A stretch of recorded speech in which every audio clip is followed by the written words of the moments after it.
Hey guys, Professor Bill, Comic Book University. In the very joyous issue of Batman issue number 77, you see, it's joyous because it brings me joy. Not because there was a single goddamn thing in this comic book that was any fun whatsoever, but it brings me humor that this is supposed to be a serious comic book. I'm perplexed by this, completely perplexed by this book. This is what happens, a perfect example of what happens when the inmates are running the asylum. Look up the term bedlam. Look at where it got its name from. Anyway, guys, let's get talking about who made this comic book, and then we'll talk about my phobia. Okay. City of Bane, Part 3. Tom King is the writer. Mikel Janin and Tony S. Daniel are on pencils. Janin, Norm Rapamund, and Daniel are on inks. Jordi Belair and Tomio Morey on colors. Clayton Cowles doing the letters, Daniel and Morey do the cover, Clayton Crane doing the variant cover, and Batman was created by Bill Finger, and the one man in the history of creation who didn't respect or acknowledge anything that he's ever done, in fact stole from him repeatedly, and his name is Bob Kane. So, we get, right in the early previews, we get that Robin, Damian Wayne, is able to stop Gotham Girl. And all he had to do was sell his soul. In the next... Okay, so listen, we're going to have that maxi series Batman and Catwoman, whatever, 12 issues by Tom King after this. It has just been announced in my headcanon that the next book he's going to be working on immediately after that will be the Damian Wayne and John Constantine crossover, where they've got to work together and go into a version of hell or another, some parallel demon dimension, in order to reclaim Damian's soul from Trigon. Because, yeah, it's going to be called Where's Damian's Soul? And it's going to take him back to Apocalypse. And yeah, because Damian Wayne sold his soul to wrap her up in chains because he had a Bondage fetish. I'm just saying. We're going to continue because that's what everybody wanted, with the idea that Victor Zsasz and Scarecrow are out there trying to perpetrate crime by posing as police or whatever. And ballistophobia, the fear of bullets. Amazing. Yeah, I've got TKIS phobia. That's it's an acronym in the very beginning. Tom King Comics phobia right now. The days of freaking Vision and I can't remember what it's called now. Mr. Miracle. I had to look at my toy up on the wall. Wow, like those days are so close to being wiped completely free from my memory right now that it was him who did this, because it seems impossible that he did those, but he's also doing this. Well, he also did Heroes in Crisis, so that explains a lot. Tom King, I hate to say this sounds mean as hell. Tom King does not belong writing comic books anymore.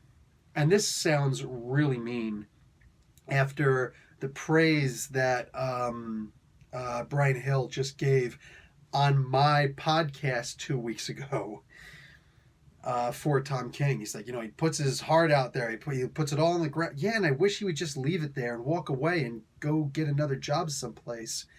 I get the feeling, the very distinct feeling, that he and Bendis are in cahoots with each other. Listen. Freaking Tom King was at Marvel. Bendis was at Marvel. They both came over to DC.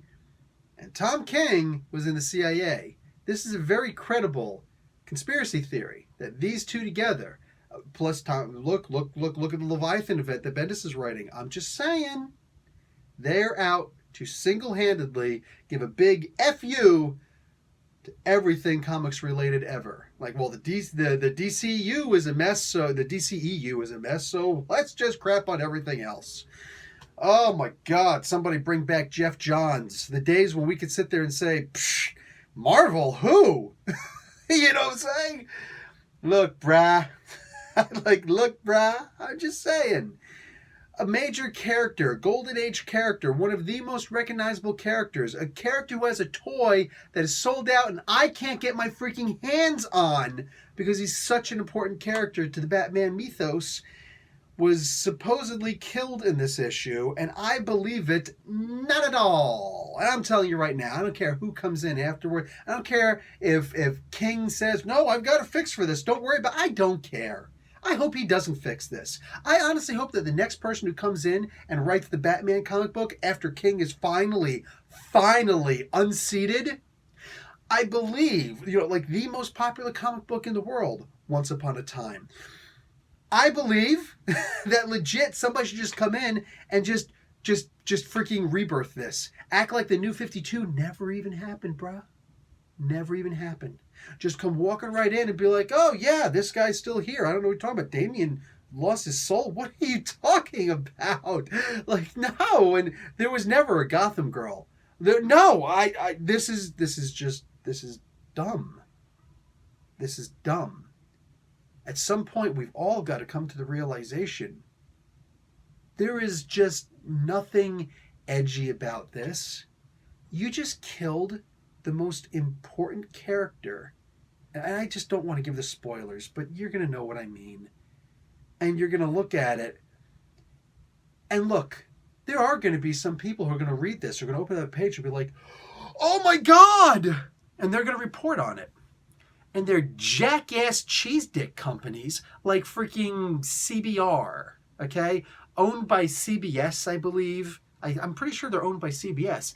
They are not in any way in touch with actual comic books or comic book fans.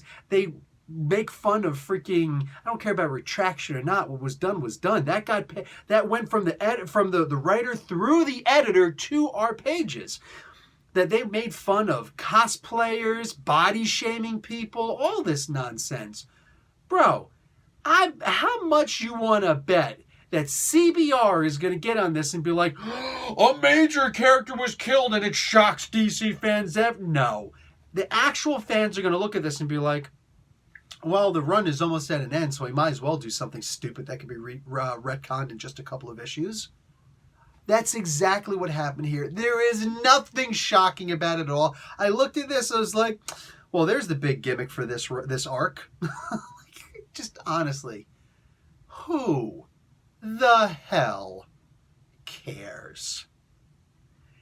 This is quite literally going to go down as the most pathetic, miserable, epic fail of a run on any comic book ever.